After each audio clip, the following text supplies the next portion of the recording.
For what?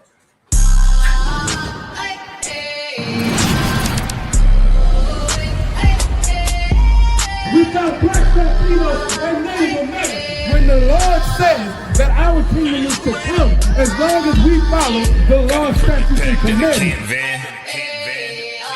I got the camera bag, I'm the cameraman. If shit getting active, I'ma stand it down.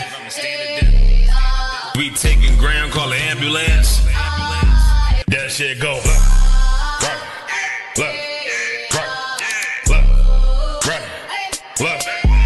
If shit go, you best get right, or you'll get you got that.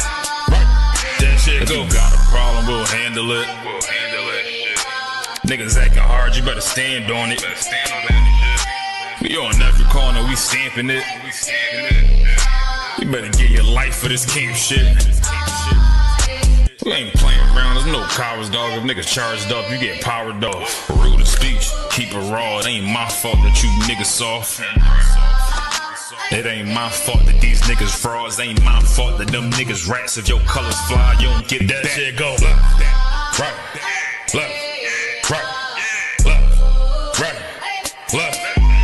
If shit go, you best get right, or you'll get you got that. That shit go right.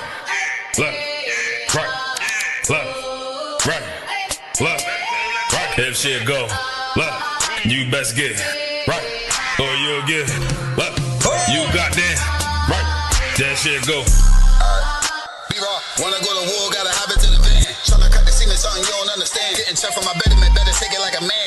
Nigga, how you walk away from camp? If you willing to die, you better be willing to stand. Take a trip around the world, see a bunch of corners held by them UPK niggas. All them UPK niggas go to camp. And I'm on Shamar here hanging out the car. Wonder when I pull up straight to the battlefield. And I'ma make sure niggas make it back home. Say, nigga, what you thought? With anything moving, I be on. Gotta remind them, we nothing like them niggas that you saw. If you hear back up, that'll be your last time to get out the way. The price to pay before that shit go. Nah, for real though.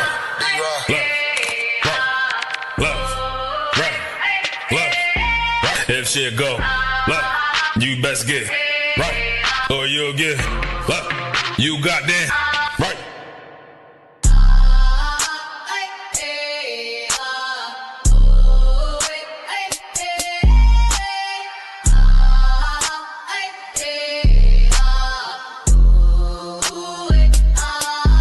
That shit go. Nah, for real though.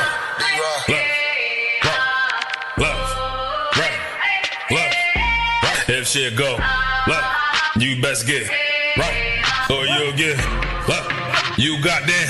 Y'all about to swim y'all south around the thug. Move that thug. Move that thug. Move that thug. The Father we fear. The Father we fear. Yahweh. Israel. Israel. Israel.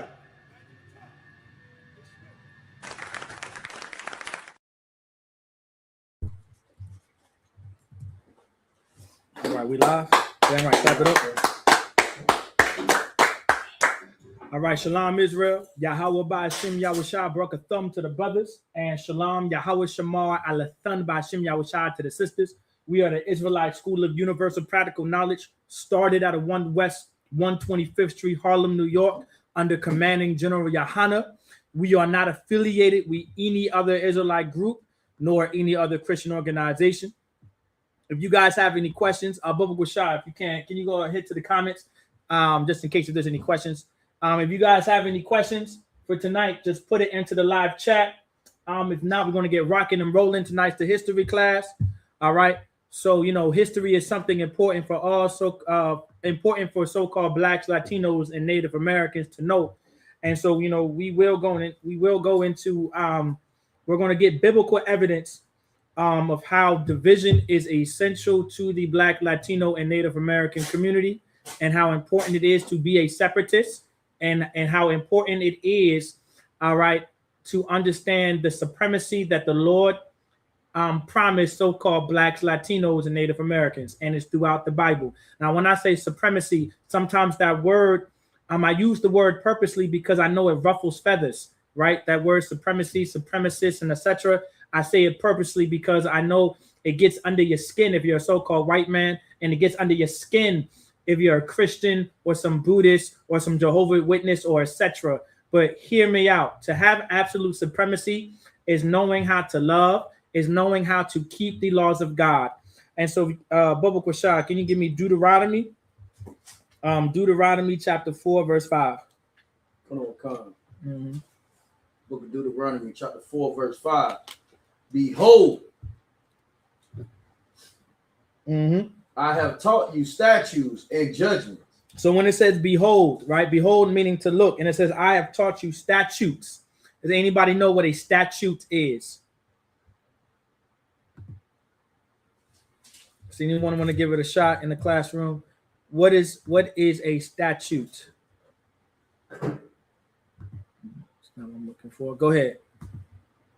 An ordinance or a way to go about something. Okay, I can give him a hand. That's true. I like that. That's exactly what a statute is. And to be exact, I'm gonna go ahead. Let's see. I'm gonna get Merriam-Webster's dictionary because I like how they explain it. All right, right here. It took forever for me to get it. Now I see why they did all that. It's over here. Because a statute, right? It does deal with the laws, but it also gets into the details of it too. So for an example, let me get the word statute. All right.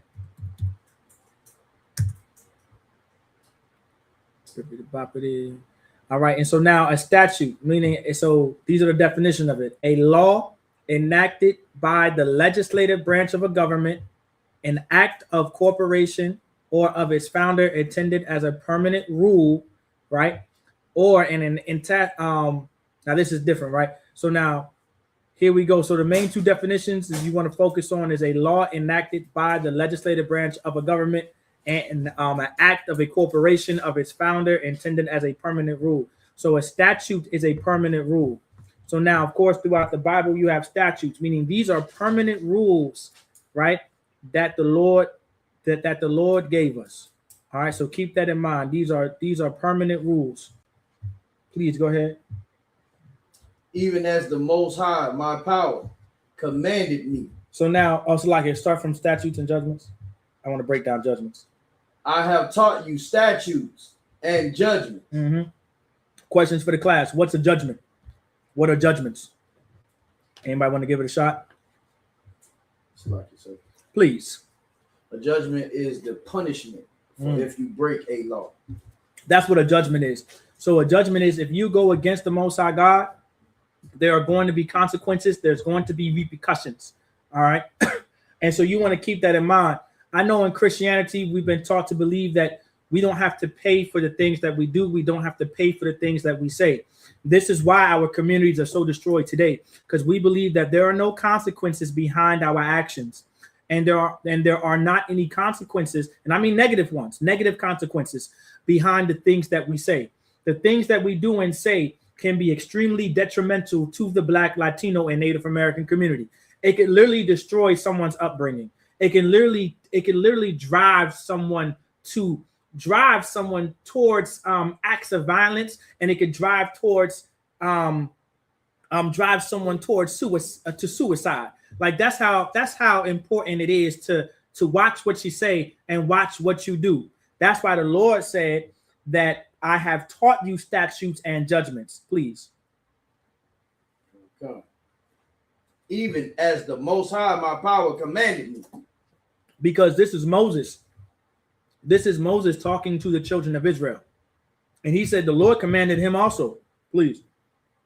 That ye should do so in the land, whether ye go to possess it. It says that ye should do so in the land, whether ye go to possess it. So no matter what land we're in. Now, the land we're talking about is the land of Israel. However, this scripture is manifold. It does not matter what land you go to. We must keep these laws, statutes, and commandments. A lot of these Christians out here and these fake Israelites will make you believe that you don't have to keep the laws simply because you are not in the land of Israel, but you have to keep the laws of the land in relation to the laws of your oppressors. Well, the law of our oppressors, there's a law that allows a man to marry a man, to have sex with a man. There's a law that allows a woman to marry a woman, have sex with a woman. Are you following that law? As a Christian that believes in God, do you follow that law? I'm sure you do, because you like to have sex with men if you're a man. And if you're a woman, you like to have sex with women if you're a woman. Like, this is why we must separate from Christianity. We must separate from Judaism. We must separate from Buddhism. We must separate from all the spirituality with the singing bowls and the burning sage and all the kind of crystals that may mean something, but according to the Most High, it means absolutely nothing. Like, we were never supposed to put our faith in a rock. We were never supposed to put our faith in a stone. Like, these are things that we were never supposed to do, but we do it because of Christianity. We do it because of our oppression. Because of our oppression, we do it because we've been so traumatized and brutalized and abused and sexualized by our oppressors, which the main oppressor out of all oppressors is the so-called white man. And according to the Bible, his name is Esau, Edom, Idumea. You understand? Please. Come.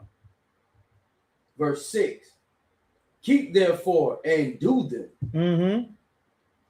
For this is your wisdom. So now wisdom, it says right here that keep therefore and do them, for this is your wisdom. Meaning, by keeping these laws, keeping these statutes, and keeping these commandments, understanding what the statutes are and understanding what the judgments are, this is going to be your wisdom. Here's the thing. A lot of blacks, Latinos, and Native Americans, they believe they have all the wisdom in the world, but they really have nothing. Like the Lord just said, having law is the wisest thing to you. Right here, it says it right here. Having law, having statutes, having consequences to your actions, and having consequences to the things you say, right?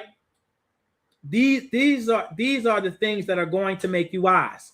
It's the wisest thing to have. Because if not, you will destroy your community. It's not a matter of if. It's really the matter of when it comes to that. If you look back in time, right? You may, as a people, we go back in time, we may have never thought smoking cigarettes would have been a problem. We would have never thought chewing tobacco could have been a problem. We didn't see it. We did not see it as, okay, this isn't a big deal. Until the 70s and the 80s came around, and a lot of people were being diagnosed with all kinds of cancers and diseases and lung diseases and cancers, right? But in the 1940s and 50s, you could not tell someone that smoking cigarettes and putting nicotine in your body, right, is going to unalive you and is going to harm you in the long run. No one would have, you couldn't tell them that this is something that's going to be an addiction to you, and you're going to do anything in your power to get it. I mean, even if it means unaliving someone, even if it means molesting someone or performing oral sex on someone, you're going to do anything for this itch that you have, because you must scratch it. That's what people do with nicotine. You may not think like, oh, well, I've never done that because I smoke cigarettes. That's because you have the money to buy them. Look at the brothers and sisters who don't have the money to buy them. They're literally on the streets begging for quarters and dimes and cents simply because they want to go to the nearest corner store to buy a Lucy, to get a single cigarette from Habib, from the Saudi Arabian, who's selling our people death every single day and making millions of dollars off of our addictions that our oppressors afflicted us of. It's crazy to think about. Like, this is how important it is for us to understand that there are statutes and there are judgments, meaning there are consequences to our actions and what we say. Because if we don't live life knowing that there are things that that our actions and the things we say can actually cause harm to someone, then we will just do it.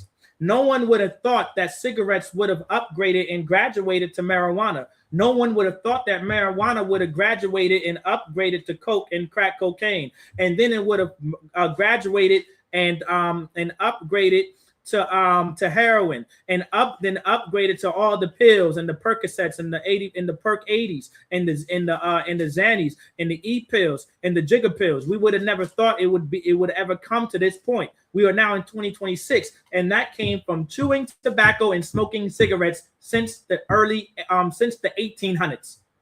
Since the 1800s, this is what's been going on, and we would have never thought that it would have progressed this way. The Lord said that we have statutes and we have judgments. We must watch what we do. We must watch what we say, because it can easily be detrimental to the so-called Black, Latino, and Native American community. Continue reading when you can, whenever you can. And your understanding. Mm-hmm. Meaning, so like I'm gonna break that down for you. Meaning, this is going to be your understanding. Now, for anyone online, hopefully I could be heard. No one said anything, so this seems like I could be heard. But this is going to be your understanding. Does anybody know what a understanding is? Anyone in the class want to give it a shot, give a crack at it? What is understanding?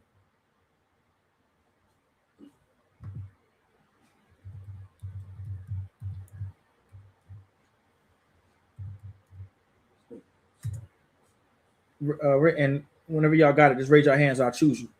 if y'all got a if you guys have an answer.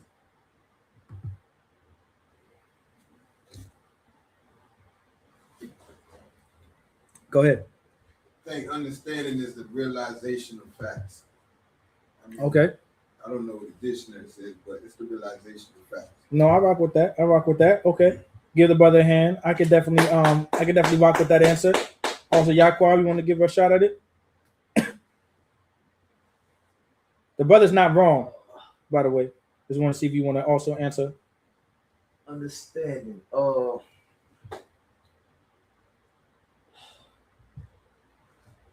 Understanding, to understand something.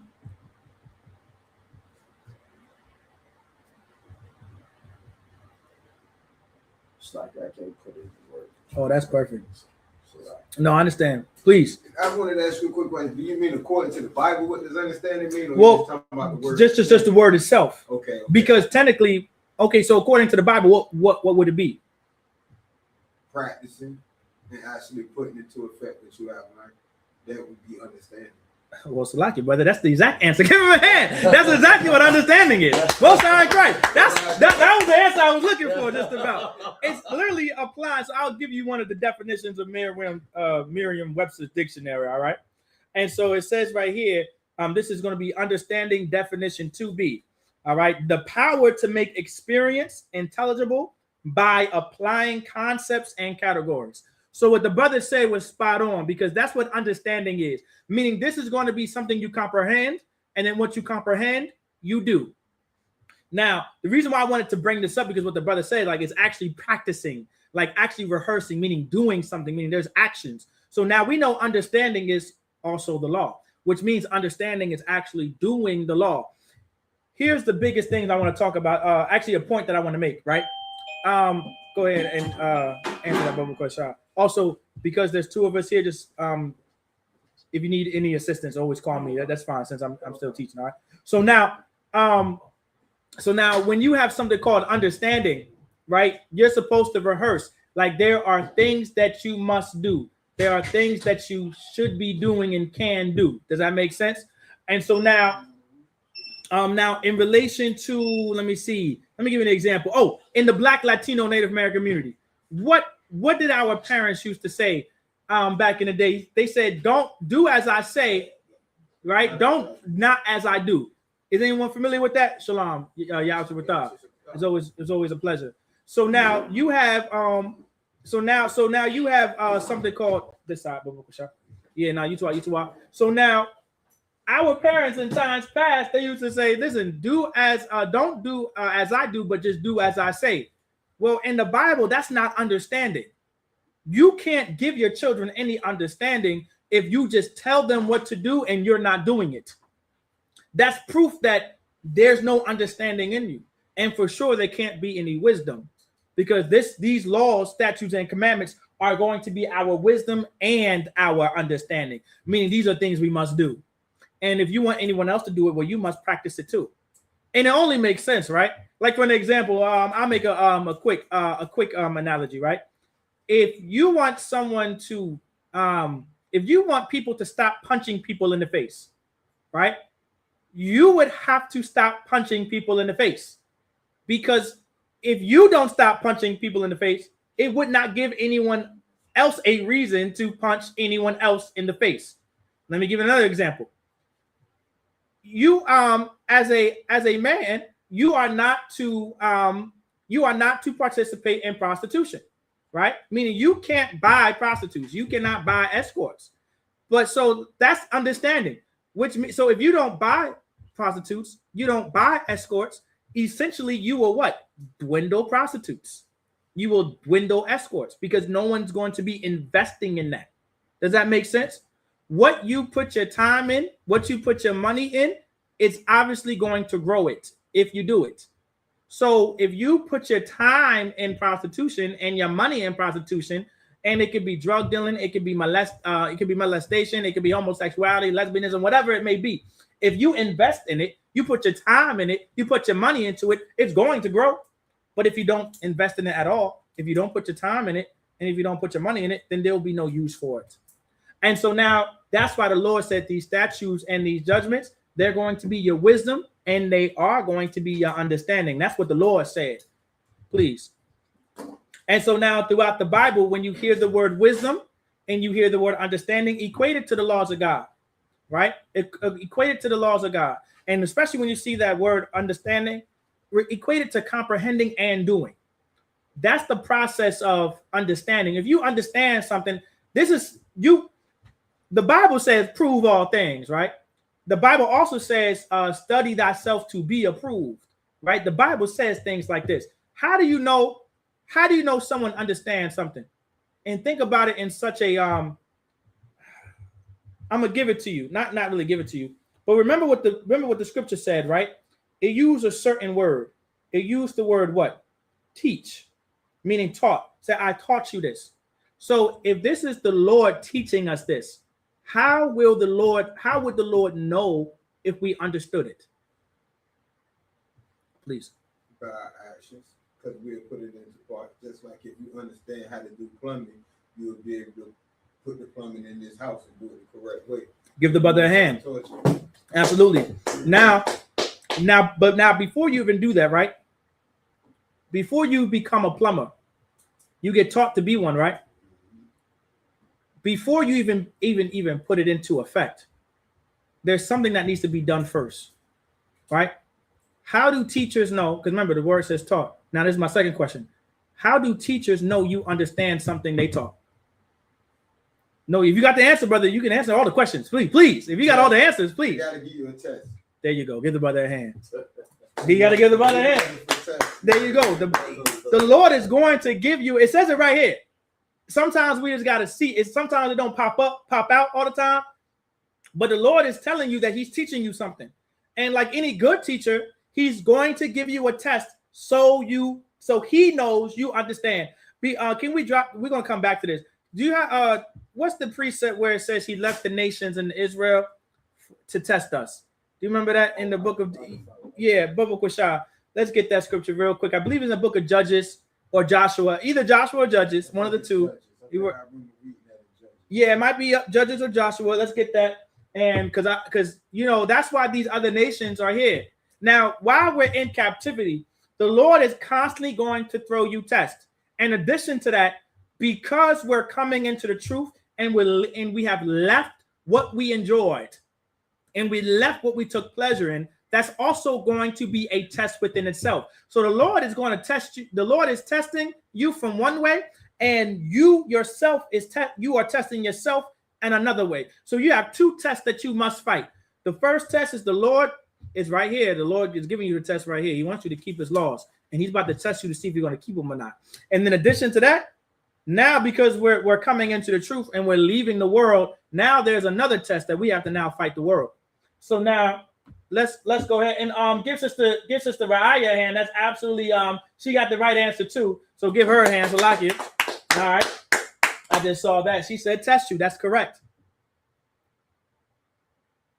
I got it, sir. Mm-hmm. The book of Judges, chapter 3, verse 1. There we go. It's in Judges. Yep. Now these are the nations which the Most High left. So now there's going to be nations that the Lord left in the land of Canaan, which is now, at this point, I believe it is the nation of Israel. Please, the land of Israel. To prove Israel by them. It says to prove Israel by them. To prove meaning to test. Meaning he's going to see these nations here. They're going to be a test. Please. Even as many of Israel as had not known all the wars of Canaan. Because, and of course, there's going to be a generation that did not know all the wars that Joshua and the men under him went through. Like Joshua fought Canaanite after Jebusite, after Hivite, after Gigarzite, so many Zites, so many so-called African tribes, right, that came from Ham, right, or I should say, right, that came from Ham. He fought so many of them, all right. All the tribes of Israel gathered up men 20 years and older and started, and then we created an army to go to war with these other nations. Like while we were in the wilderness, the Lord created an army. He was literally creating an army because the Lord knew that he wanted us to go to war. There's a song in the Bible, right? There's a song in the Bible expressing how the Most High God is a man of war. If I don't know if y'all knew this, but Exodus chapter 15, verse 3, right? When it says, "For he is a man of war, and the Lord is his name." I'm paraphrasing, but I think that's coming spot on. That was a part of a song. Like the songs that the Israelites made in times past, even before King David and before the musician Asaph. Our music talked about our God being a God of war. Essentially, he is a God of war. He is a man of war. He's a power. Let me say it this way to be exact, to be fair and just. He is a power of war. Just in case if no one knows what God means, he is a ruler, an authority, and a power of war. That's exactly who the Most High God is, and we had songs about it. If you pay attention today, a lot of those Christian songs have nothing to do with the God of the Bible. That's what makes them so sinful. That's what makes it so evil and so wicked. Continue reading when you can, unless that's it on that. You want me to give you verse 4, sir? Nah, I think that should be it on that. I don't think verse 4. That was it. I need the proof part. Take me back to Deuteronomy chapter 4, verse 6.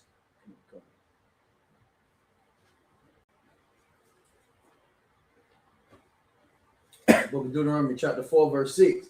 Keep therefore and do them. Mm-hmm. For this is your wisdom and your understanding. And so, of course, literally, just like the brother answered, it literally says do them, which means wisdom and understanding must be in action. It must be something that you do. Like I said, if you read the Bible, the answers are 90, I want to say 99% of the time, the answers are right there in front of you.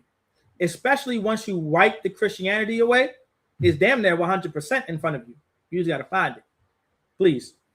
In the sight of the nations.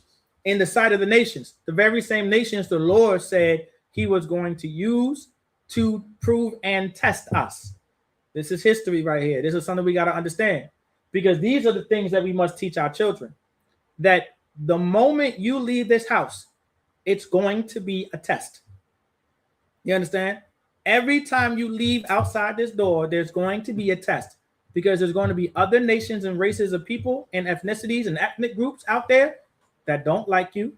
They despise you. They loathe you.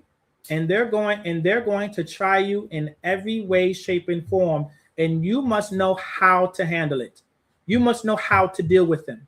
You must. Because if not, then you're going to fail the test. And what you don't want for you and yourself and your children, you do not want them to fail. I don't want you to fail. I don't want to fail. I don't want any of you to fail.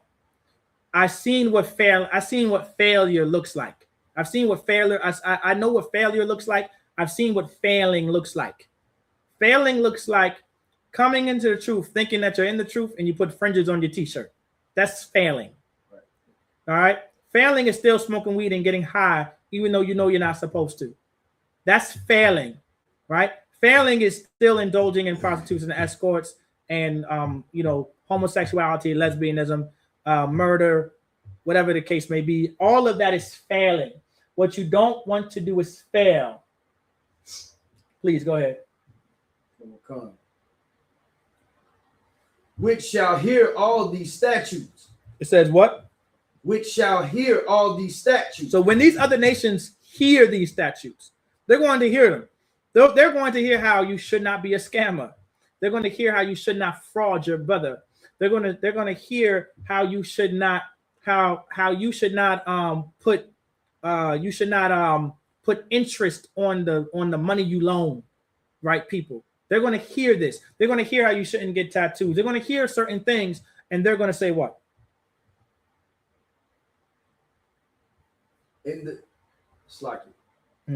Surely this great nation is a wise and understanding people. This is what they're going to say. They're going to say, surely this great nation.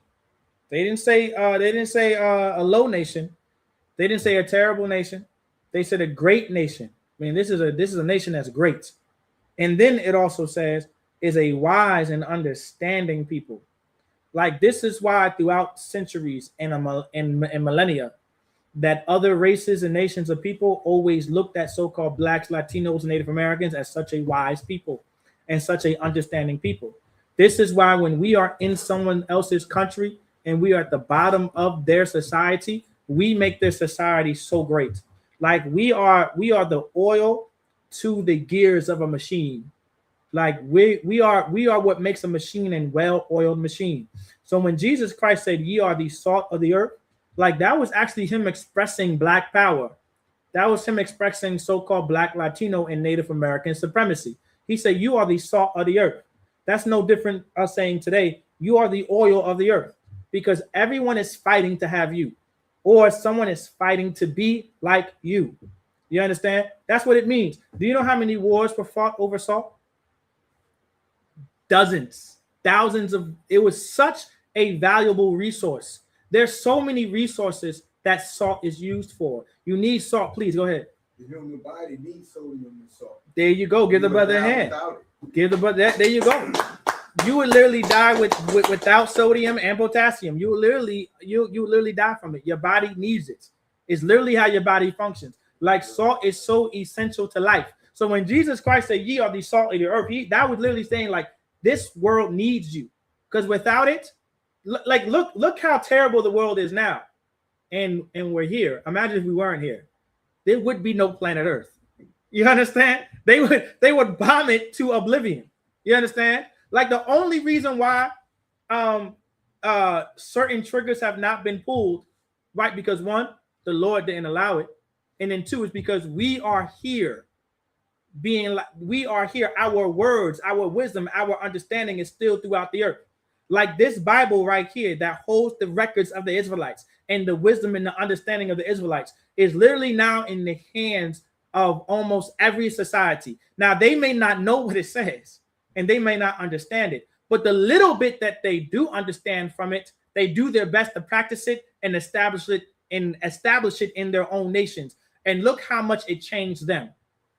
Just a little bit. It changed them just a little bit. It changed some of their people. Like, some of their people are really trying to live a life according to the Bible. And then some of their people do not care, of course, and they're doing all kind of manner of wickedness. But at one point in time, it was all of them doing it.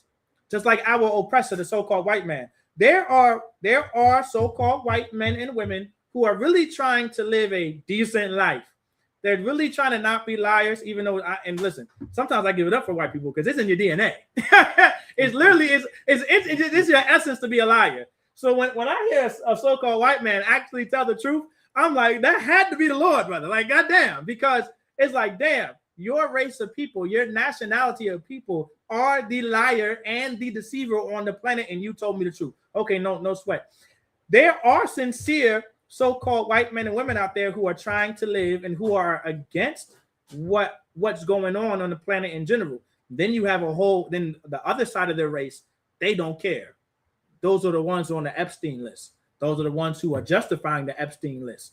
These are the ones who are still, of course, trying to be a part of this society, right? Now, of course, when we get to the nitty-gritty of things, right, the white man is just the devil the Bible speaks of. All right. So please allow me to be clear. I don't want to give you any kind of hope in the white man, all right, or a white woman changing his life or changing his ways. All right. Just know he and she, no matter how sincere they are, they need to be in a cage. They need to be on a leash. They need to be tamed and put away and eradicated off the face of the planet because of how much of a cancer and how much of a virus they are to the planet. But I'm just saying these things to make a point, just in case if we have any so-called white men and white women lovers out there attending online. There is no hope for them. All right. There's no grace for them. All right. And for sure, there is no mercy for them unless they bow down to the prophets of God, unless they bow down to the children of slaves. I pray that y'all understand that. All right. So we're going to get that. Officer Yakov is going to get that. Just in case Officer Costapar, if he needs assistance, you can go over and help him too. Okay, the one. Yeah, just in case. So now, so with that being said, like that's really something to understand. Like amongst all the nations, this is something that's going to be wise. All right. Like this is going to be the wisdom, and this is going to be our understanding. And the other nations are going to see us as being wise. All right.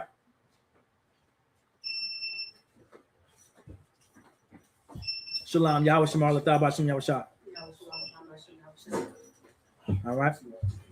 So now, Officer Yaquab, keep reading whenever you can.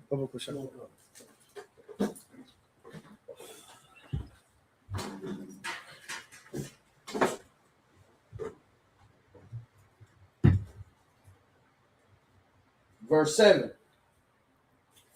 No, that's good on that. Give me 1 Kings chapter 11, verse 1. Yeah, I don't think I need verse 7. Give me 1 Kings 11 and 1. All right.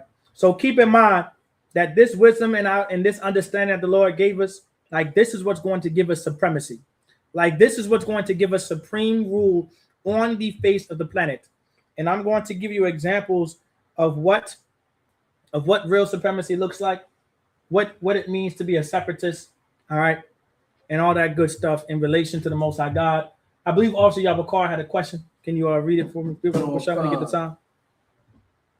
Officer Yabakar says, Salaki Adawan, when we read the power, is it speaking about the angels or the Most High or both?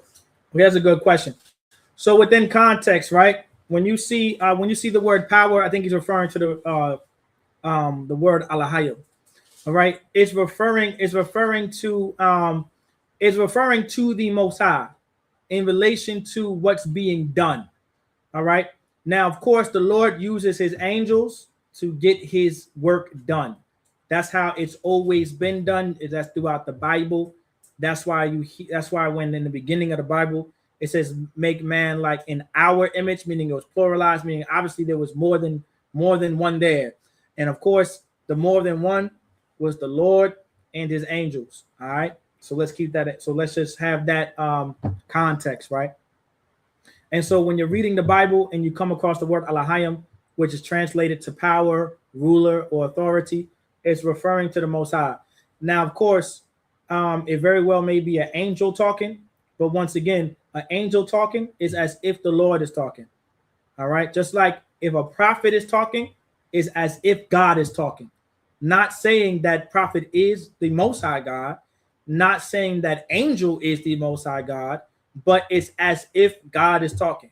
That was the major confusion between the Pharisees and Sadducees and the scribes and the lawyers during the time of Christ, because they could not understand simple context of Jesus Christ being a prophet of God, and if God sent him, it's as if God is talking.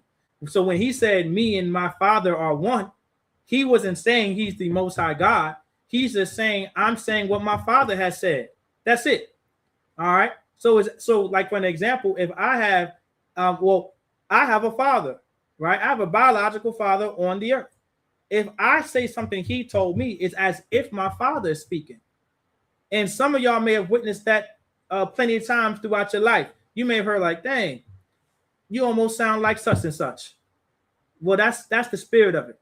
It's like you're not them, of course, but you sound like them because of what you're saying, and or maybe your mannerisms and your actions and your characteristics. Well, that was Jesus Christ.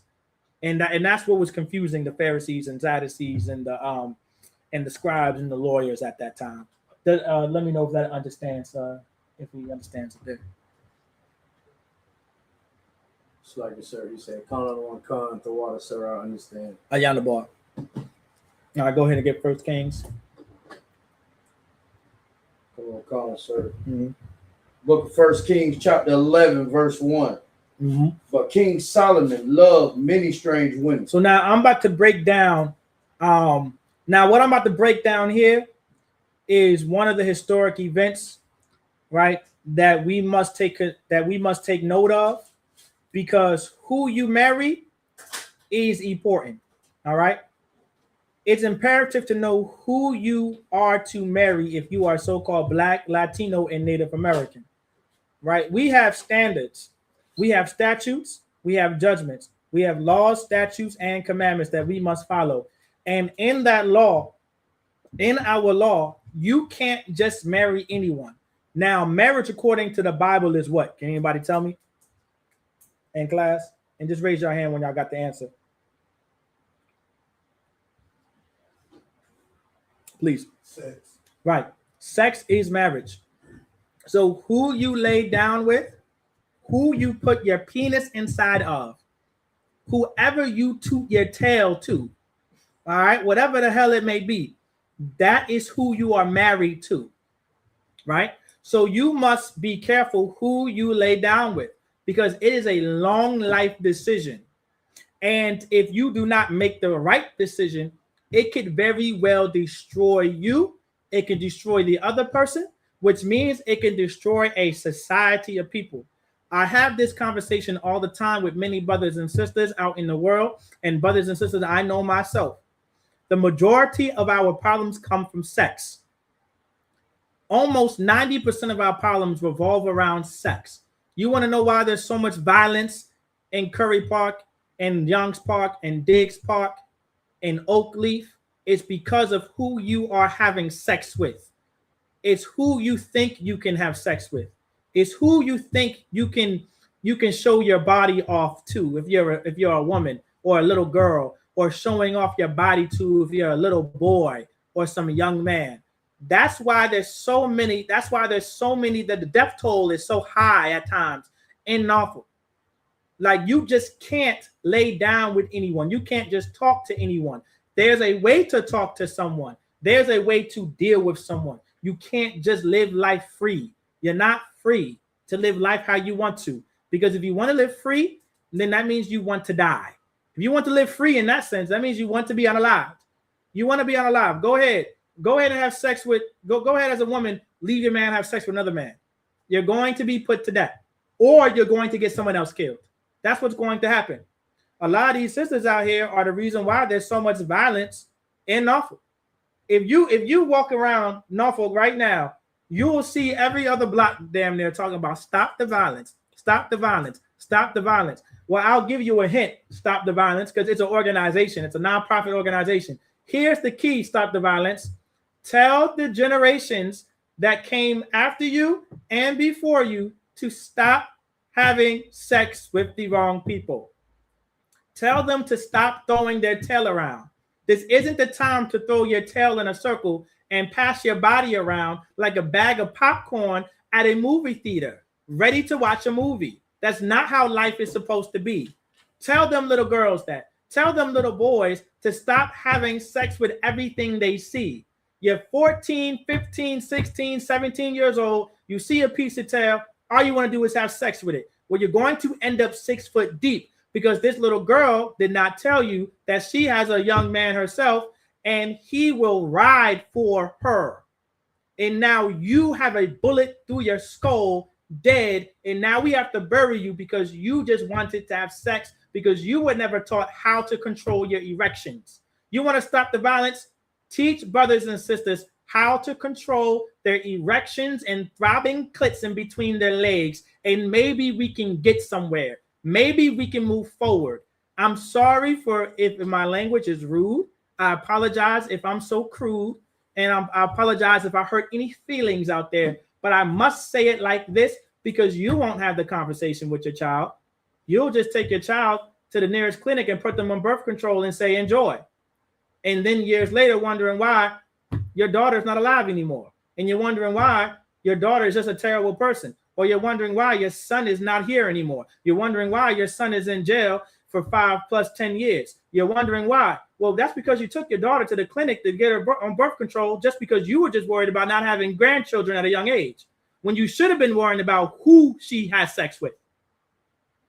But you're too dumb to realize that. All right. I guess we've all been there. We've all been dumb. We've all been idiots, but now we're not. And so here's the message to stop the violence. Maybe you can do something about it. All right. We can start there. All right. And tear those stupid signs down. They're not doing anything. I think I saw some with bullet holes in them, brother. I saw a few signs in Huntersville, all right, with a bullet sign, with a bullet hole in it. Like, well, damn, this sign is doing absolutely nothing. I wonder if a young man comes and sees this sign and says, you know what? Maybe I should stop the violence. I wonder if a young Hawaiian in Huntersville or in Curry and Young's Park is going to look at that sign and say, you know what? This sign is so real. This sign is so true. Maybe I should stop killing everybody. Maybe I should stop being a menace to Curry and Young's Park. No young man in this community looked at that sign and had an epiphany. You know what they did? They didn't even look at it. They're right now in front of Watergate chasing tail. That's what they're doing. They're chasing tail. What are you doing? Making signs and robbing money, because all you did was start some LLC and some nonprofit and get funded by the state. And all you did was use your money to set up a bunch of signs everywhere, and the rest of the money is in your pocket, and you're driving around Norfolk with some Lambo that we don't know of. Oh, I'm sorry, not even in Norfolk. He or she is somewhere in Virginia Beach. They would never live in Norfolk. They somewhere in Virginia Beach, somewhere in the rich parts of Chesapeake, with their friendly white neighbors talking about, hey, how you doing? Did you like the cobbler I gave you? Yeah, we never had black nigger cobbler before. It was great. That's what's happening right now in the white parts of Chesapeake with whoever has this damn non-profit whatever, stop the violence. That's what's going on. All right. Anyway, moving on. All right. Continue. You brothers and sisters out there, you really got to know and really pour into the young. You got to pour into these young brothers and these young sisters, because they are just running rampant. What you really should be doing is you should be outside Watergate as much as you can, and outside the shopping goes as much as you can, where all the YNs are and all these young sisters are, and tell them what they're doing wrong. The reason why no one's teaching them, because their parents are either they're fiends or they got to work 2 or 3 jobs and they're never home. And so after school, if they went to school, after school, they're free to do whatever. Going back and forth between Curry Park and Young's Park, just having sex with each other and causing a bunch of drama. If you really want to fix the violence and stop it, well, you should be here.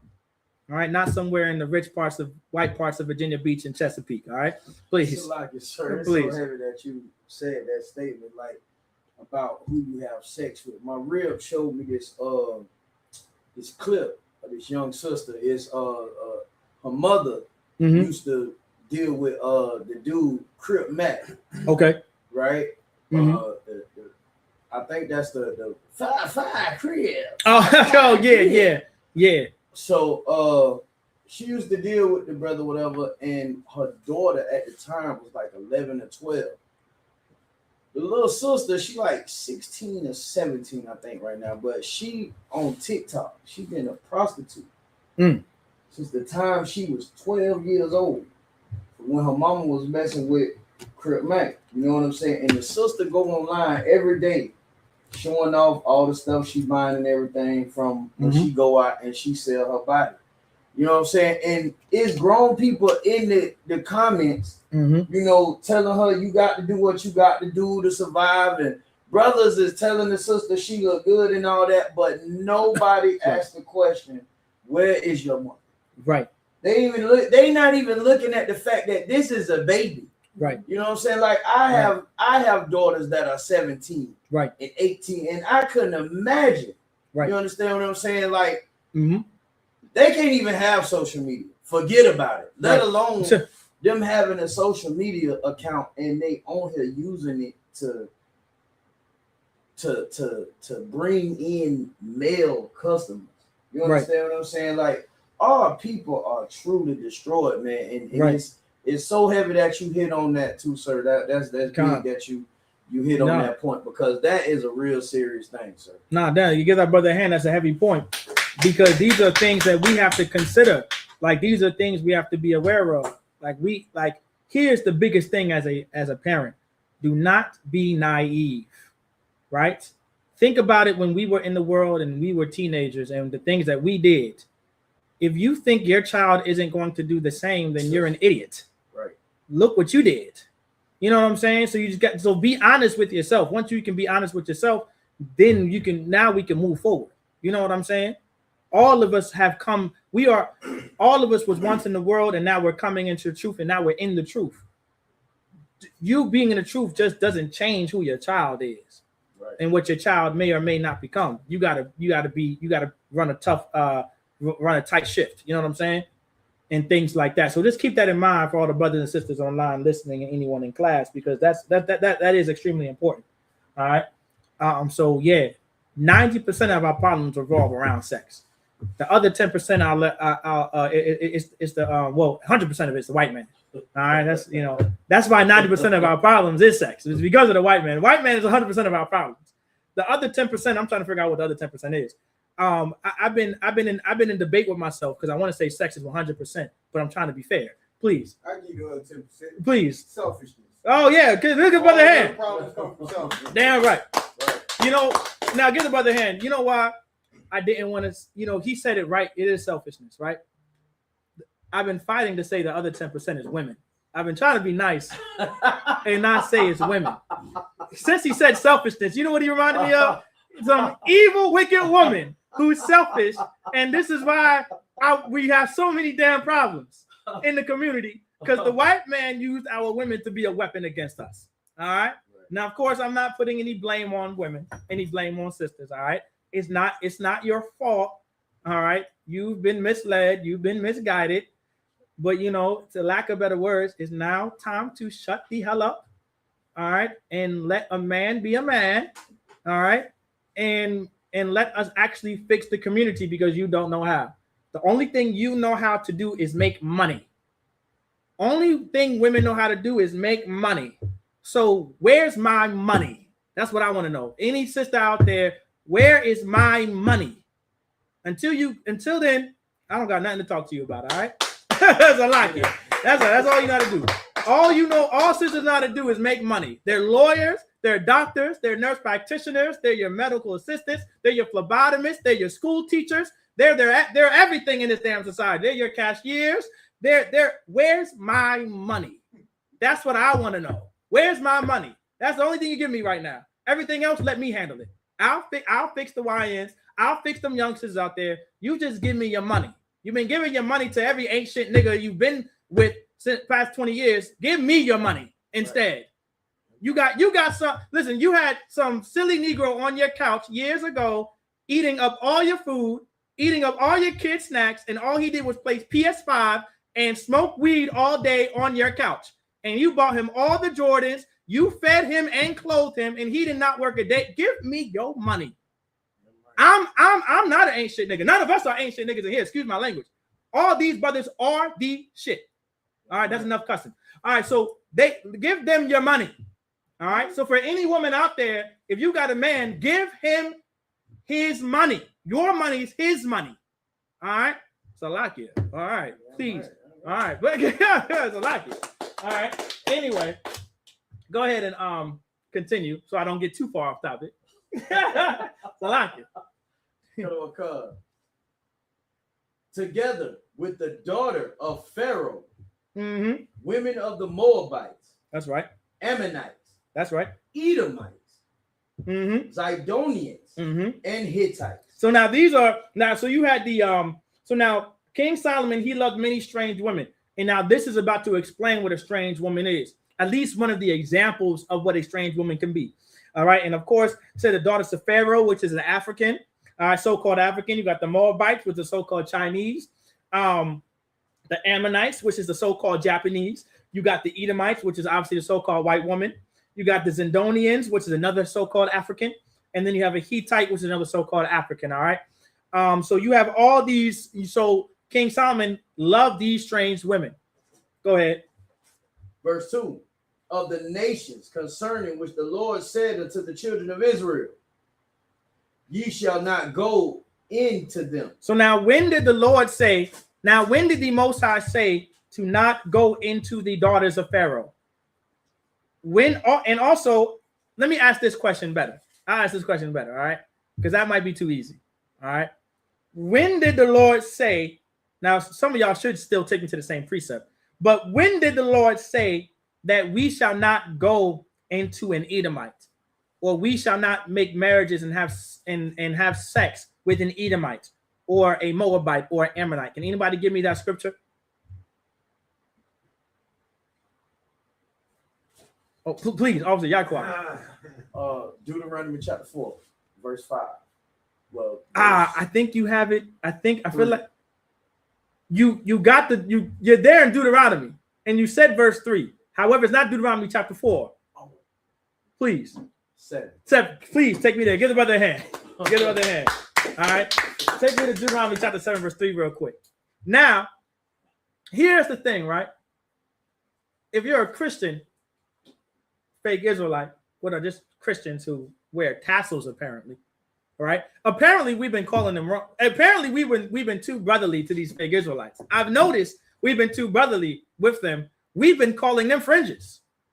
We have been, but they actually call them tassels. We don't even call it. I just learned that today. We've been calling them fringes for them when really they consider those things on their t-shirts tassels. Well, damn. They're not even, I'm trying to figure out in the Bible where it says tassels. Now, I believe they try to go into the Hebrew where fringes is like, I believe like it's tazalath or whatever, but I believe in the Yiddish it's like tislets, and I think that translates into tassels. It's such a hassle just to even get to that word tassel. But anyway, they call it tassels, but we call them fringes. So apparently they don't even keep the law. Make a long story short. But anyway, these Christians and these fake Israelites, they'll say to you, well, the Lord never said that you can't marry an Edomite because it only gives you these certain tribes right here in Deuteronomy 7. Start at verse 1. Deuteronomy chapter 7, verse 1. Come. Book of Deuteronomy chapter 7, verse 1. Now, this is the history of where we get interracial marriaging being against the Most High. This is where you would go. So if you want to teach your son and teach your daughter to bring home their own race, all right, this is where you will go. All right. I remember as a kid, before you read, there was a saying that my mother taught me, and it always stuck to me. And she said, if she can't use a comb, don't bring her home. Now that's what I lived by in the world. Now I'm not saying you got to live by it today, because now we actually know who we're supposed to marry. All right, but that sufficed then. All right, all right. That was water baptism. She gave me water baptism. She said if she can't use a comb, don't bring her home. But coming into the truth, now I have the fire baptism in Christ. I know, Blacks, Latinos, and Native Americans. All right. Well, I've been marrying them anyway. No problem. No sweat. Easy enough. All right. But that was her saying. And I always held heart to it. And I remember my grandmother would despise my uncles, because my uncles, oh man, they could not leave Becky alone. For some odd reason, they just could not leave it alone. And I always would look at my uncles like, how do you do it? Because I can't. When I got older, I was like, I just can't do it.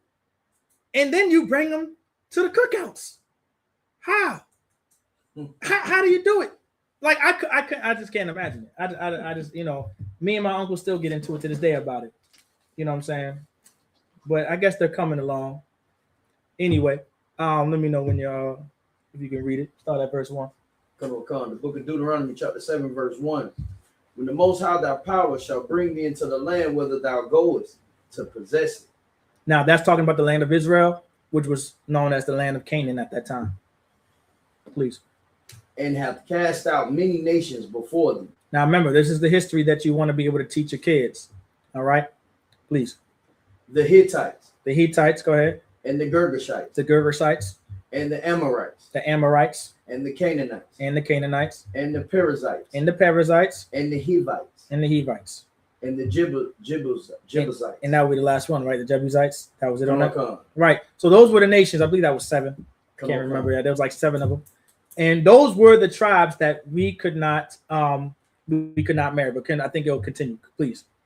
7 nations greater and mightier than thou. Oh, damn. I should just let the scripture talk. Salakia. All right, 7 now. Yep, there we go. Go ahead. Verse 2. Mm-hmm. And when the Most High thy power shall deliver them before thee. So now the Lord's going to deliver these nations. Go ahead. Thou shalt smite them. Say what? Thou shalt smite them. Did it say take them out on dates? Thou shalt smite them. Did it say have sex with them? Thou shalt smite Did them. it say marry them? Thou shalt smite them. Did it say get along with them? Thou shalt smite them. Like this is the spirit that you must have with these other nations and races of people, right? Now, of course, like I said, fake Israelites or Christians will make you believe it's only specifically talking about these nations right here. Please. Of course, I'm going to prove to you otherwise, but please. Come. And utterly destroy them. Say what? And utterly destroy them. And utterly destroy them. Please continue. Thou shalt make no covenant with them. Does anyone know what a covenant is like? Does anyone know what a covenant is? The one thing they can never keep a peace treaty. Like, there you go. Get a brother hand like a treaty, like an agreement, right? So a covenant is like it's an agreement. Words that we know today that are synonymous with it. Treaty is one of them, right? Coming to an agreement. Now, of course, the brother brought out an excellent point. Things that they never keep. This is why the Lord said you shouldn't even deal with them in any kind of way, because they're not going to keep a covenant. They're not going to keep a covenant. They're not going to keep these agreements. You understand? Nor like they're never going to live by them. These aren't these kind of people. That's why the divorce rate is so high. And America is a Christian country, even though they don't want to say that they are, but they're a Christian country, and they believe in quote unquote marriage, right? And a marriage to them is still a covenant. They'll use those words at times, but a divorce is breaking that covenant, and they have it, and they have legislation around of you allowing divorce, meaning breaking a covenant. Like these are people who don't care about agreements. Of course, look at what they did to our Native American brothers, the Nativo Americanos. Like, look what they did to them. They broke literally every last treaty. They're breaking even treaties today in 2026. Like that's what's going on in America. Like we were never supposed to make covenants with them. Please. Nor show mercy unto them. Or show mercy unto them, and also give y'all a car hand too. I can a marriage too as well. That's true, right? A covenant can be a marriage. However, the Lord actually uses the word marriage, I believe, eventually. Go ahead. Verse 3. Neither shalt thou make marriages with them. There we go. Verse 3. So neither shall thou make marriages with them. Meaning you are not to have sex with them. You are not to lay down with them and start some family. Right? That's what the Lord said, please. And he goes into detail. Thy daughter thou shalt not give unto his sons. So your daughter do not give to his sons, please.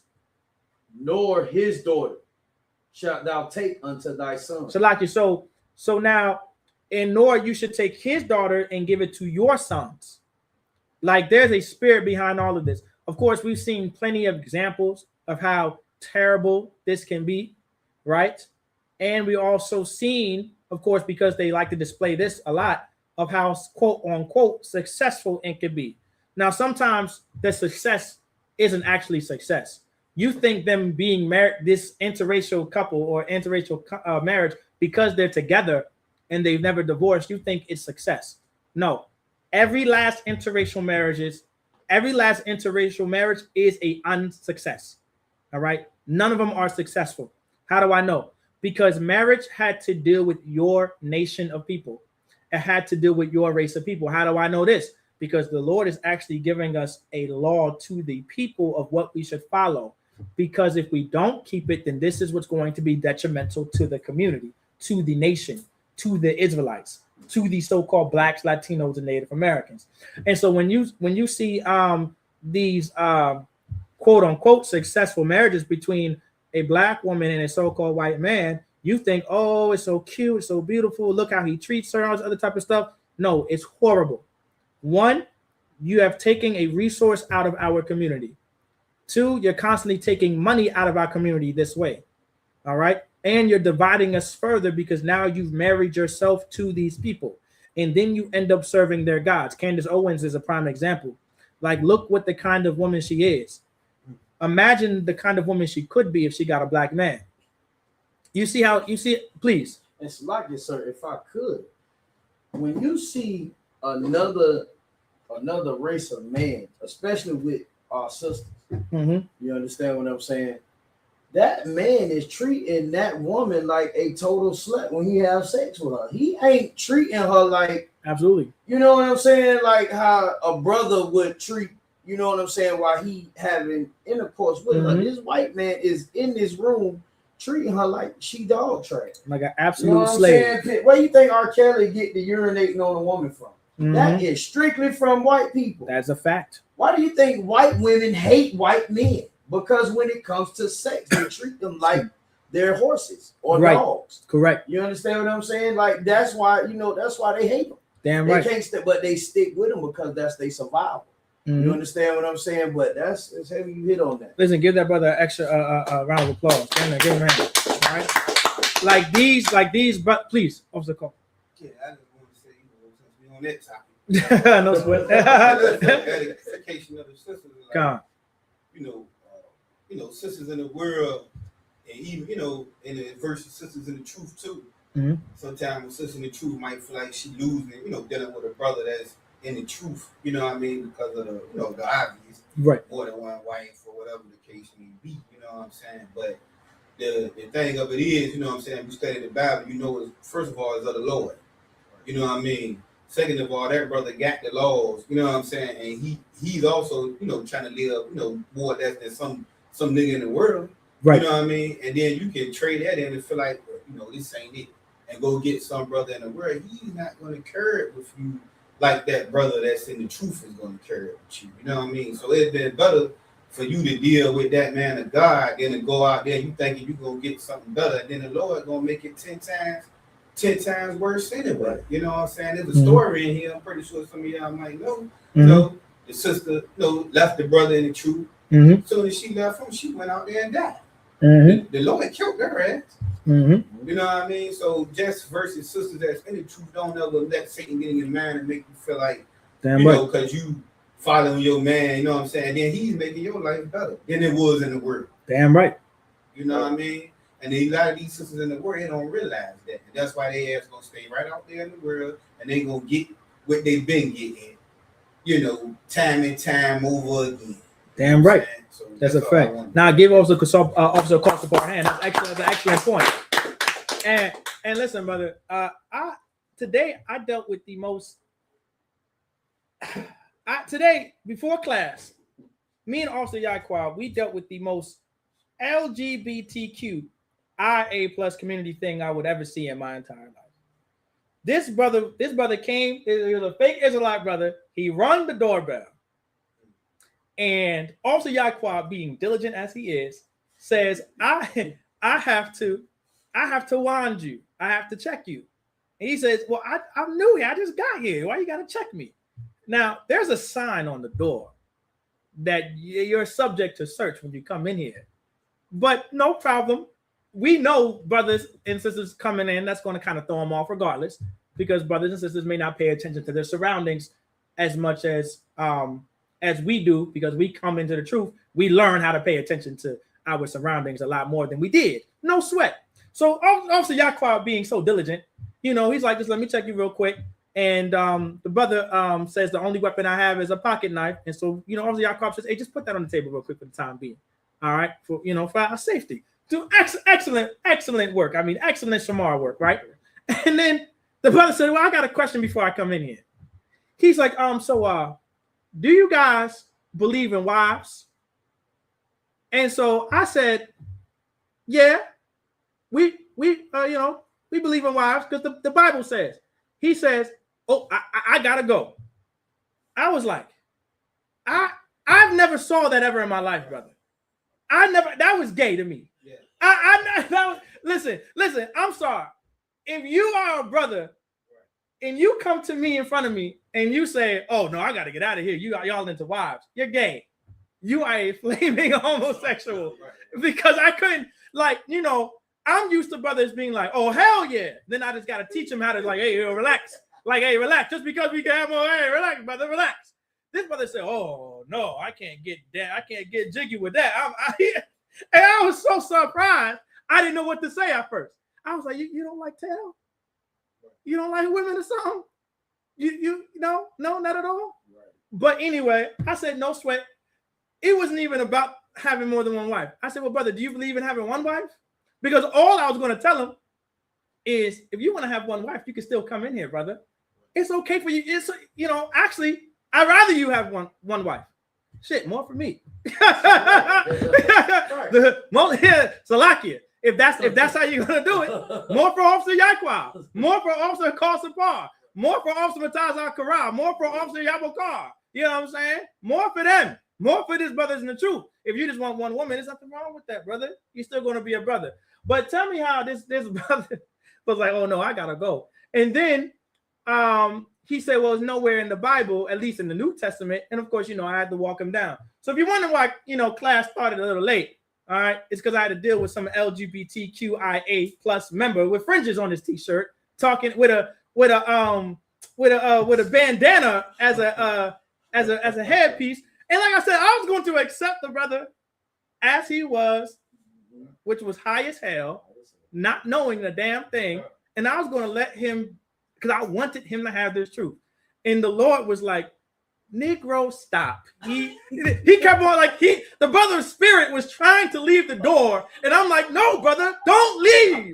Just listen. You know what I'm saying? Please don't be like it, sir. Listen, man, it was crazy because I'm sitting there and saying, like, yes, walk away. Just go. And you was like, no, brother, just hear me out. I know, right? So he come back again, and when he came, he was like, well, where are y'all's tassels at? Where are the tassels at? So now I'm getting annoyed. You know what I'm saying? Like, oh, you got this knife on you. You already, you know, weirded me out. You know, came here, don't want to come in. So I'm on General Muhammad time right now. I'm ready to throw you across the parking lot. Right. But the great Officer 5000. No, relax. He's on Commanding Jury Hunter's loving time. He's like, listen, brother. He was like, brother, look right here. Just look. Look at the brother's pants right here. It's fringes. But it's heavy there, and I'm so glad he brought this up because I get into this all the time.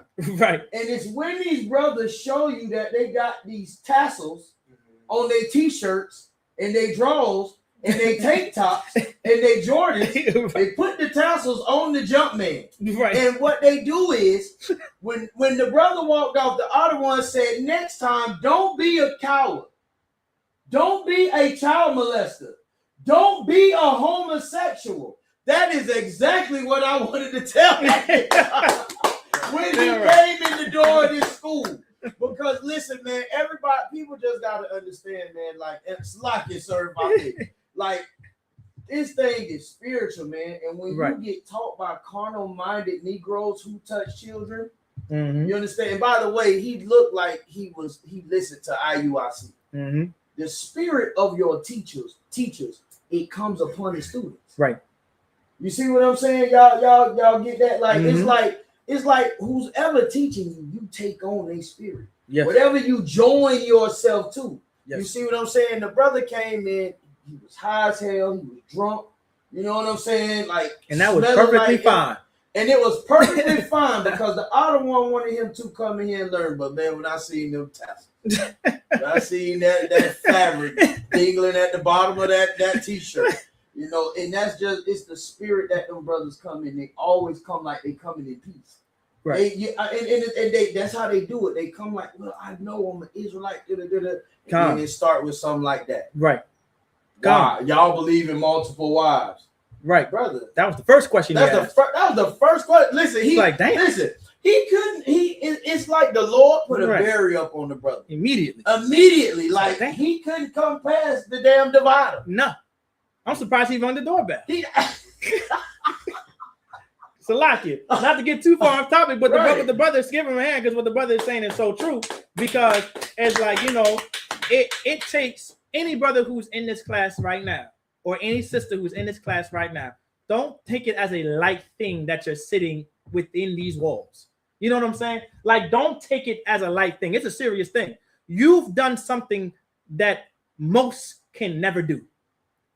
Most will just, like what the brother did, he'll just run away. You know what I'm saying? He'll just walk away. You know what I'm saying? And the Lord will stop you from coming here. Now, hey, listen, may the Lord be with the brother, of course, and maybe he'll come back. You know what I'm saying? He'll come back. And he may even come back stronger. Who knows? You know what I'm saying? He may just have to go through what he needs to go through, and he very well will come back. I pray that he goes through what he has to go through so he can ring that doorbell again. You know what I'm saying? And I want him to tell me that day, man, I was dumb as hell that day. I don't know what the hell was going on that day. I don't know what was going on with my mind that day. And you know what I'm going to do? I'm going to say, no sweat, brother. I don't know who the hell that was. Yahweh Ba'Shem Yahushua Barakatah. That's all I'm going to say. All right, please. Yeah, if he has one, I don't know if he has one. Exactly. I pray that he's not getting pegged. Yeah, I pray that he's not putting inanimate objects. All right, inside of him. All right, you know that's what happens when you're a fake Israelite. Anyway, what Officer Yagadar said, yeah, down the community is attacked. Attracted to that. Fake groups for a reason. That's true. Oh, he said that he wanted husbands. That's what I thought at first too. That's what you said. You asked him, you was like, "Did you want a husband?" Yeah. Oh, I did ask that. Right. I said, you had me break down, read, and you broke down Matthew 25 for the brother. Ah, brother, Salakia. He couldn't even answer. Yo, Salakia. I'm gonna get back to that later, but we're gonna continue reading. But real quick, what the brother said was very true. I forgot that I asked him that. He said, "Virgin isn't a woman." He said it technically could be anybody, but I brought up Matthew 25, I guess, and I proved to him whatever. But we'll talk about it later after class, please. Verse 4. For they will turn away thy son from following me. So now this is what the Lord said was going to happen. If you interracially marry, if you go outside these laws, statutes, and commandments and marry a heathen, what was going to happen? For they will turn away thy son from following me. Go ahead. That they may serve other gods. That they may do what? Serve other gods. So I'm going to stop that right there. Now let's go back to 2 Kings. Or is it 1 Kings? 1 Kings, chapter 11, verse 2. Book of 1 Kings, chapter 11, verse 2. Of the nations concerning which the Lord said unto the children of Israel, ye shall not go in to them, neither shall they come in unto you. Right. For surely they will turn away your heart after their gods. Damn. So now, no, you too off. And so literally, right, this is the Lord quoting exactly what was said in Deuteronomy 7:3. Now, of course, it only referred to those Africans, right? The so-called Africans, the Canaanites, the Girgashites, the Jebusites, the Hivites, etc. Right? The Perizzites. It only mentioned those the Amorites, and I think there's another one that I can't remember, but it was talking about them, right? However, it says right here in verse 1 that the daughters of Pharaoh is included, and the Moabites were included, the Edomites, the Zidonians, and the Hittites. So now, take me to Numbers chapter 25 real quick. It could be Numbers 25:1 or 23:1. Let me double check before you go. So, like, real quick Please. question. But I noticed the difference between this and what's in Deuteronomy. It's a few nations. 25:1. It's a few nations missing from the original statute or not the murder. Are those the nations that was destroyed that we were supposed to take off the face of that we didn't spare none at that time? Right, and you'll be able to read that in the book of Judges. All right, so at that time, right, just like you said, right, it was like, oh, those are some of the nations that the Lord said to unalive, right? I believe some of them we did not, and we just actually I pulled that precept. Remember when he said he's going to keep the nations there to prove? That's why. Because I just remember the Ammonites right. and all of them. We were supposed to have wiped them out, and we did. Now, right, so the Ammonites and the Moabites, actually, we're about to get that to now in Numbers 25. Now, of course, this is we went to Deuteronomy chapter 7, verses 1 through I want to say 3 or 4, right? And we were discussing how we should not be making marriages with these other nations and races of people. And so there's another law, all right, that also talks about or an event of us doing the very same thing, but with the daughters of Moab. Whenever you get Numbers 25:1, you can read. Oh, sorry. The book of Numbers, chapter 25, verse 1. Mm-hmm. And Israel abode in Shittim. Mm-hmm. And the people began to commit whoredom with the daughters of Moab. So now here's another event when we were in the wilderness, while we was outside of Shittim, we were committing whoredoms with the daughters of Moab. Meaning we were making marriages with Moabites, even though we were not supposed to. Go ahead. Verse 2. And they called the people into the sacrifices of their gods. Go ahead. And the people did eat and bow down to their gods. So Israel started to keep the customs and the culture of another race of people. Just like the Lord warned us in Deuteronomy 7 and 3 and 4, what would happen if we married these other nations and races of people. If we commit whoredoms with these other nations or races of people. Now, this isn't an African tribe. This isn't from the Hamites, like how the Girgashites are, and the Canaanites, and the Jebusites, and the Hittites, and etc. Go ahead. This is a Moabite, which would be a so-called Chinese, the so-called Chinese today. And the people did eat and bowed down to their gods. Go to verse 3. Verse 3. And Israel joined himself unto Baal Peor. So Baal Peor was the god of the Moabites at that time. Please. And the anger of the Most High was kindled against Israel. And the Lord was angry with Israel. We can stop right there. I just wanted to give you guys another example in the law where we angered the Lord for dealing with another race of people in relation to whoredom, which is interracial marriaging. So whoredom is interracial marriaging. Can anybody explain to me and give me an idea why whoredom is considered interracial marriaging within the context, to see if anyone understands that? If anybody want to give it a shot, I can explain it, but see if y'all know.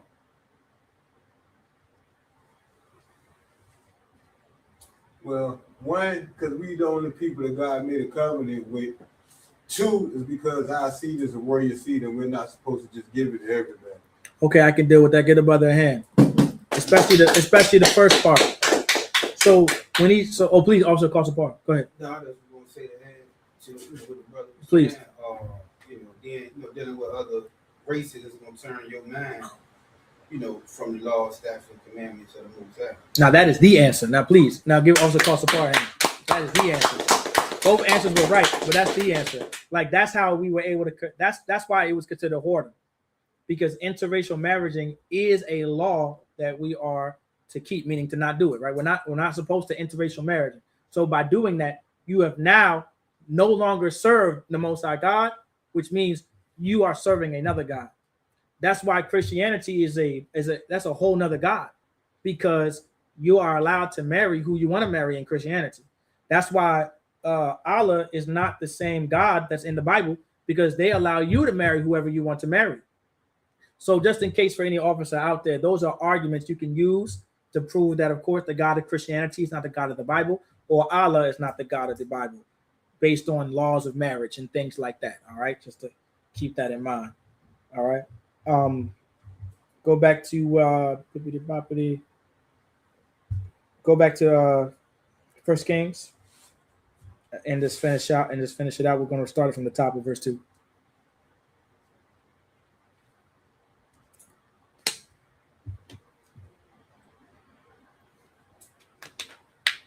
All right.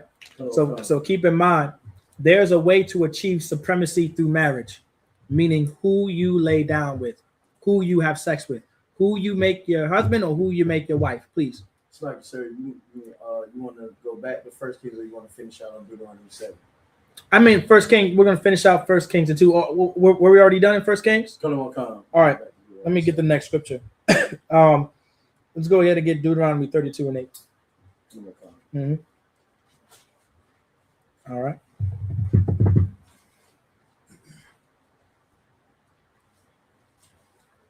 Oh, Sister Ra'aya answered the question as well. That's correct. Damn right. Give that sister a hand. That is correct.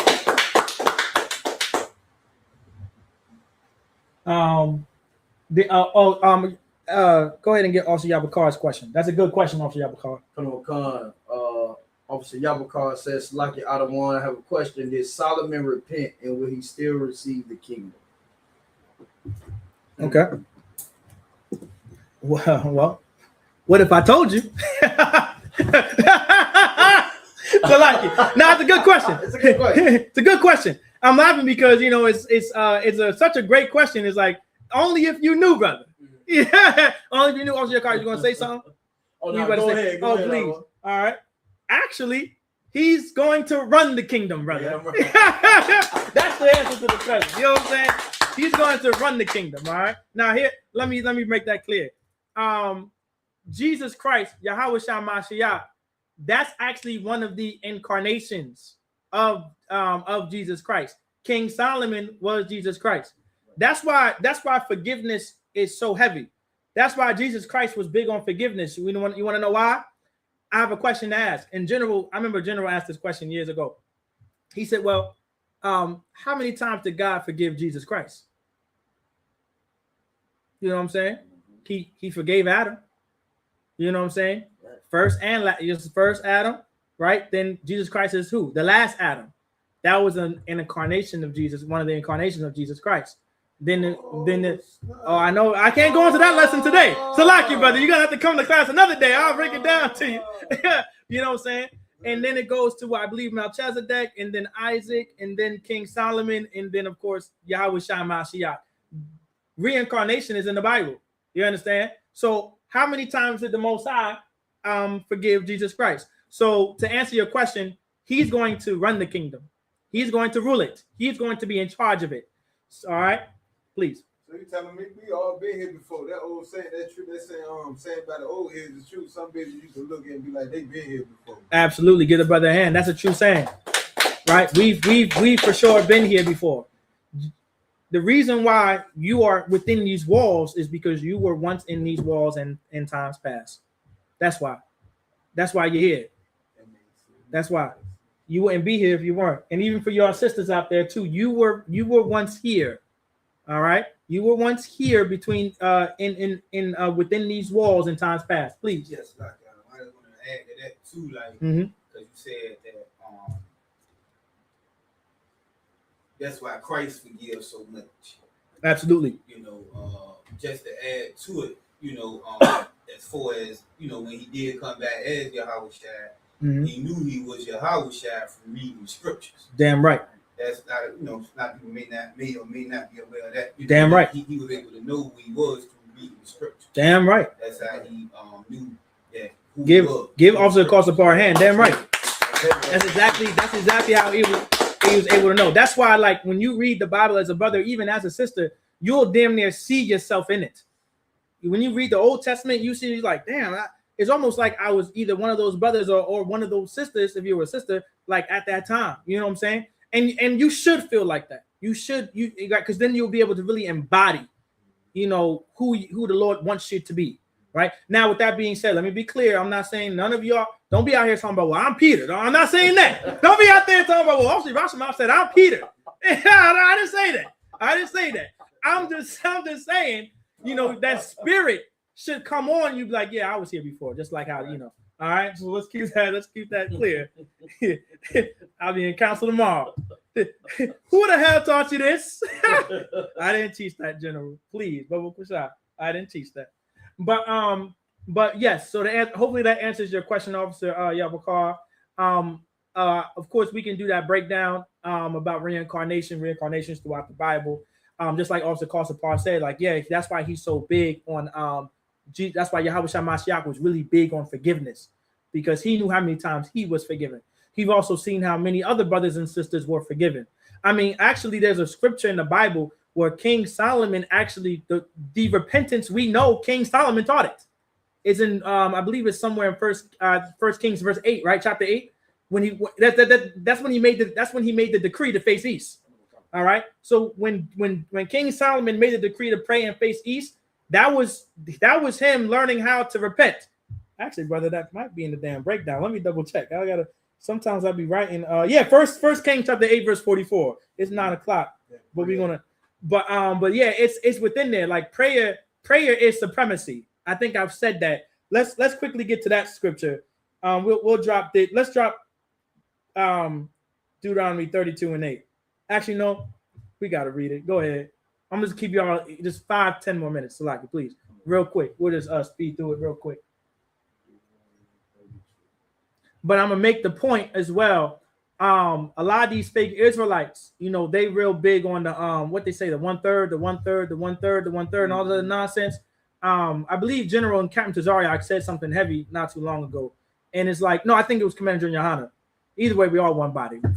Freaking, we all said it. But it was he said, y'all so focused on the 1/3 being cut off or being unalived and destroyed, when really we could live life right that God said for us to live it, and he can change his mind.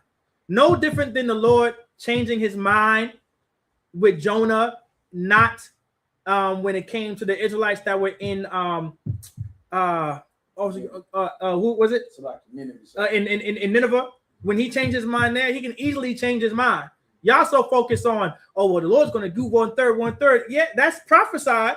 But the Lord can easily say, you know what? No, there's going to be no 1/3.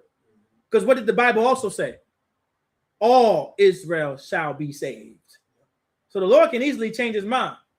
Even if 1/3 gets destroyed, all that still can accomplish all Israel being saved, or none of us get unalived if we actually come back to the law, statutes, and commandments, and all Israel still can be saved. We can change the Lord's mind. So keep in mind, any brother and sister out there, you should move toward the idea of changing the Lord's mind. Like when Commander General Hunter brought that out, and the generals and the captains brought that out, I was like, you know what? That made me push the truth even harder. It was like, man, maybe I can change the Lord's mind for other brothers and sisters out there. Because I would love to see all my brothers and sisters in the kingdom. You know what I'm saying? I want to see every last one of you in the kingdom. That's what I would love to see. You know what I'm saying? I don't want to see any of y'all get get unalived because you didn't want to keep the law. I want every last one of y'all there. All right. So just putting that out there based on what we were talking about. That was a heavy point. You got the scripture? You can read it when you got it. The book of Deuteronomy, chapter 32, verse 8. When the Most High divided the nations their inheritance. So remember, the Lord divided the nations. All right. This is also in relation to the Lord's supremacy, please.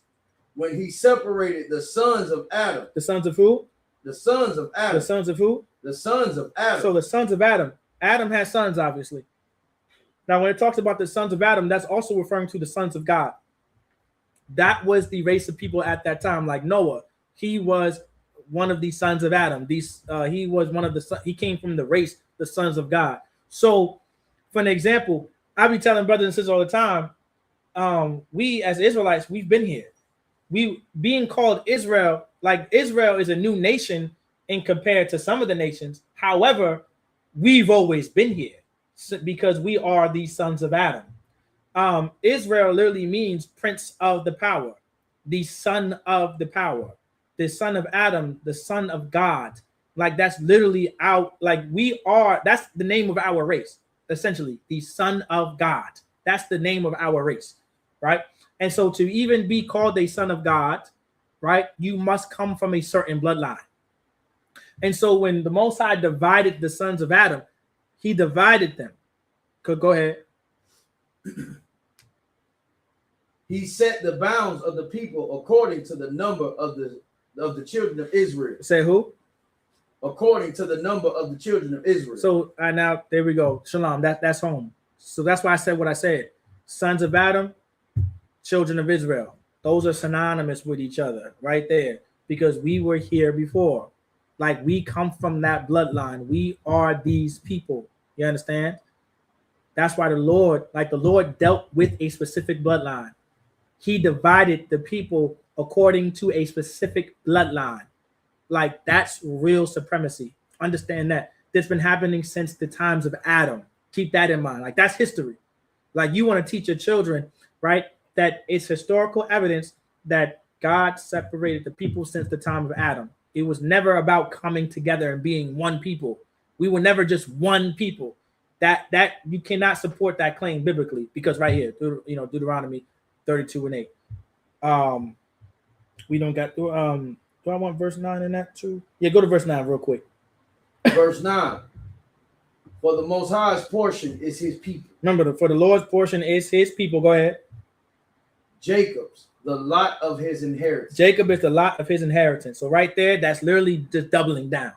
The Lord is letting you know that the children of Israel, which are Jacob, all right, which is the Lord's people, we are his inheritance. Meaning we're going to inherit what the Lord wants us to inherit. That's why when Paul came on the scene, right, he said, pertaineth, who are Israelites, pertaineth the adoption, the service of God, and things like that in Romans chapter 9. This is what he's reflecting, because we are literally the Lord's inheritance. All right. Give me Proverbs 28 and 9. We'll stop there. All right.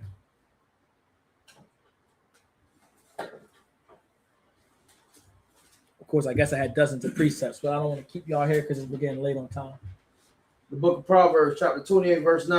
Mm-hmm. He that turneth away his ear from hearing the law. So now when it comes to hearing the law, now what's hearing the law? Understanding the law. All right. Hearing is a part of comprehension. Understanding is comprehension. And just like the brother brought out, right? Understanding is literally practicing it, rehearsing it. The Bible says to rehearse the righteous acts. So when you understand something, that means you do it. You actually do it. How do I know that you don't lie? How do I know you understand that line? You show me that you're not a liar. Everybody, of course, that makes sense, right?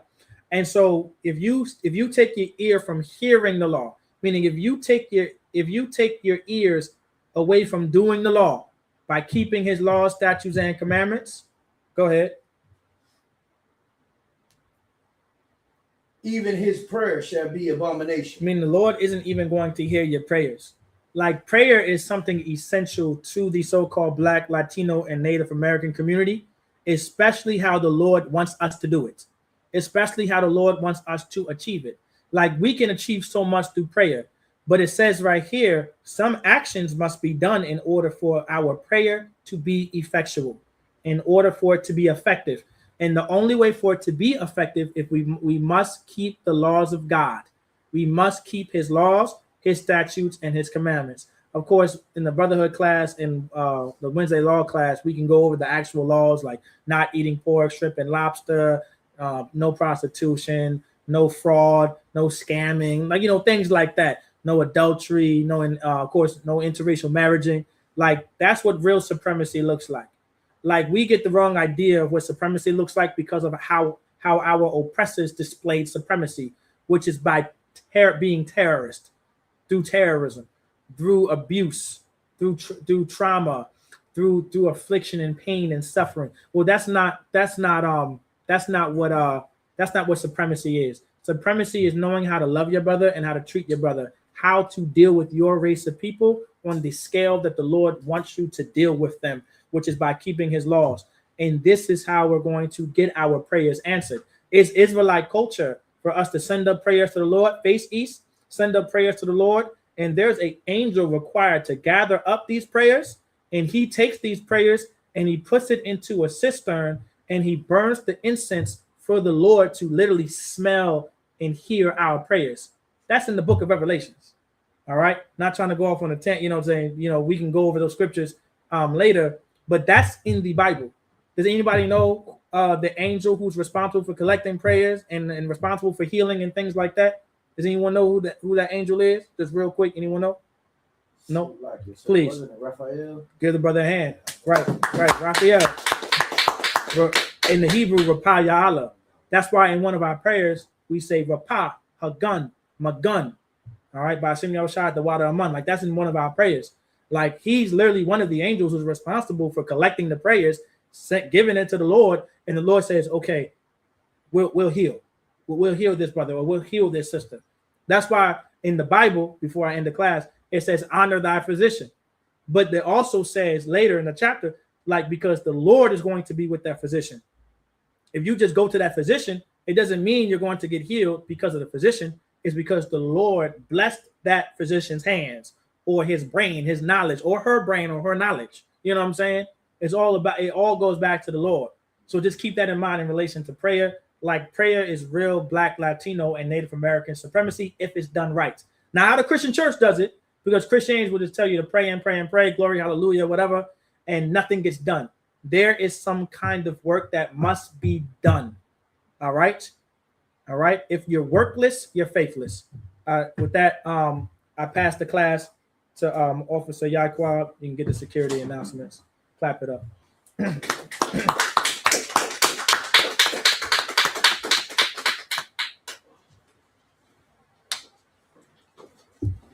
And you can turn the camera towards you.